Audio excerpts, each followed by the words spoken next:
तर ऑपरेशन सिंदूर संदर्भात भूमिका मांडण्यासाठी खासदारांची टीम परदेशात पाठवली जाणार आहे। संसदीय कामकाज मंत्रालयाची सर्व राजकीय पक्षांशी या संदर्भात चर्चा सुरू आहे। संसदीय कामकाज मंत्री किरेन रिजिजू यांनी संसदीय पक्ष नेत्यांना फोन केलेला आहे। खासदारांचं शिष्टमंडळ पुढील आठवड्यात परदेशात जाणार आहे। खासदारांचे 8 गट 5 ते 6 वेगवेगळ्या देशांना भेट देणार आहेत। खासदारांचं शिष्टमंडळ पुढील आठवड्यात या संदर्भात परदेशात जाणार असल्याची माहिती आहे।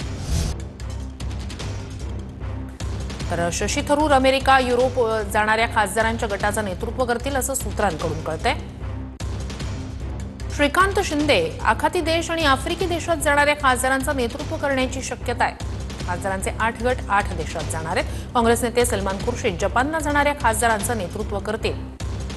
परदेशात जाणाऱ्या शिष्टमंडळात सुमारे 43 ते 45 खासदारांची नावं समाविष्ट केली जाण्याची शक्यता आहे। 22 मे नंतर खासदारांचं हे शिष्टमंडळ परदेश दौऱ्यावर जाण्यास सुरुवात होणार आहे।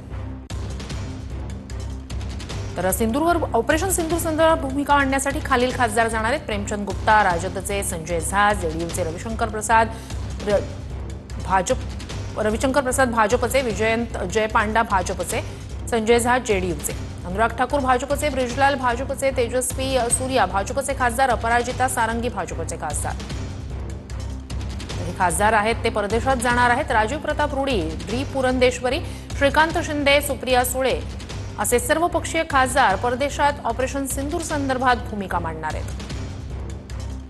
तर सस्मित पात्रा, समीक भट्टाचार्य, मनीष तिवारी, शशी थरूर हे खासदार या टीममध्ये असतील। अमर सिंग, प्रियांका चतुर्वेदी, जॉन बिट्स, असदुद्दीन ओवैसी यांना सुद्धा या टीममध्ये सामील करून घेण्यात आलंय।